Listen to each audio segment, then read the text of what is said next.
Saudara dan saudari terkasih, Injil kita pada hari ini diambil dari Injil Markus bab 8 ayat 27 sampai 33. Pada suatu hari Yesus bersama murid-muridnya pergi ke kampung-kampung di sekitar Kaisarea Filipi.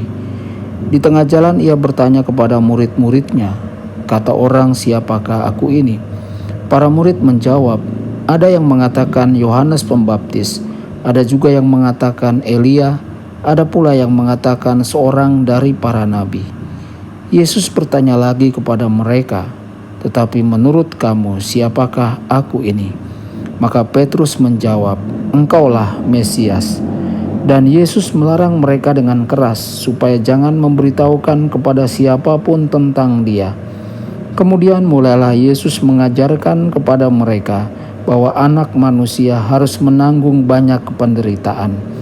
Ia akan ditolak oleh para tua-tua, imam-imam kepala dan ahli-ahli Taurat, lalu dibunuh dan bangkit sesudah 3 hari. Hal ini dikatakannya dengan terus terang, tetapi Petrus menarik Yesus ke samping dan menegurnya. Maka berpalinglah Yesus dan sambil memandang murid-muridnya ia memarahi Petrus, katanya, "Enyahlah iblis, sebab engkau bukan memikirkan apa yang dipikirkan Allah, melainkan apa yang dipikirkan manusia." Demikianlah sabda Tuhan. Terpujilah Kristus.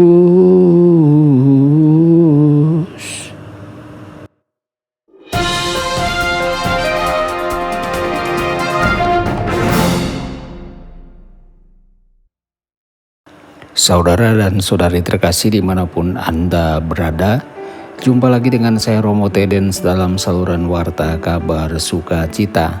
Semoga Anda semua dimanapun berada senantiasa dalam keadaan sehat dan bahagia. Saudara-saudari, doa kita mestilah menuntun kita untuk menjawab pertanyaan Kristus, "Menurutmu siapakah aku ini?" Ini adalah satu-satunya ujian, satu-satunya soal ujian yang harus kita lewati dalam hidup kita. Kita harus merenungkan dan menjawab pertanyaan dari perspektif ini. Siapakah Kristus bagi Anda? Pertanyaan ini tidak begitu banyak mendefinisikan Kristus bagi orang yang menjawabnya.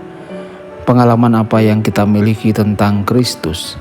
Apa yang telah kita pelajari tentang Kristus secara pribadi melalui pengalaman yang tidak dapat kita ketahui dengan definisi yang kusuk, dengan kesalahan eksternal yang rutin, atau dengan apa yang dikatakan orang lain?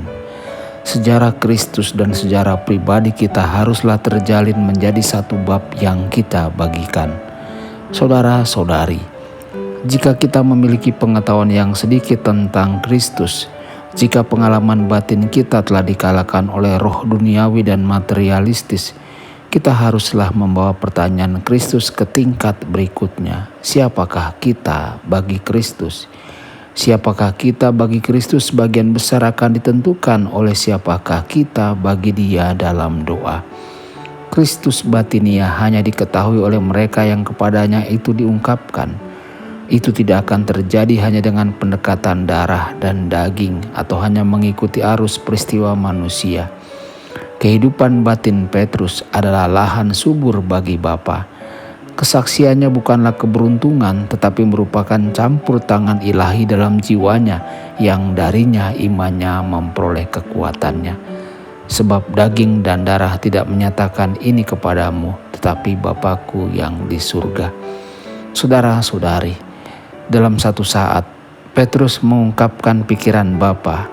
Di saat berikutnya dia mengungkapkan pikiran iblis. Pengalaman hidup Petrus akan Kristus menjadi sasaran upaya iblis untuk mematahkan imannya. Penderitaan Kristus akan menjadi jaminan bahwa iman Rasul tidak akan gagal. Aku telah berdoa untuk kamu. Pada akhirnya doa Kristus akan menang. Petrus dilahirkan kembali pada hari Pentakosta dengan berani menerima dan meluncurkan misi gereja.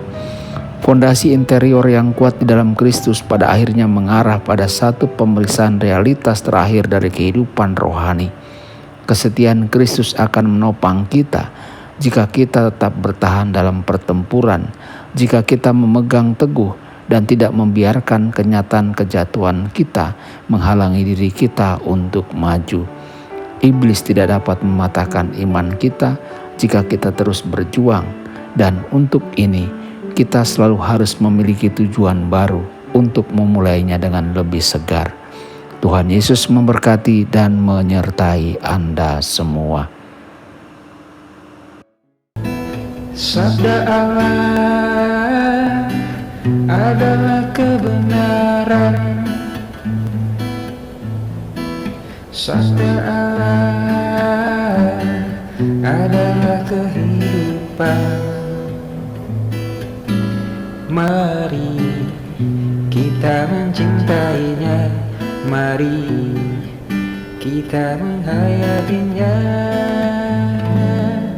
Ya Tuhan yang ku muliakan, sabdamu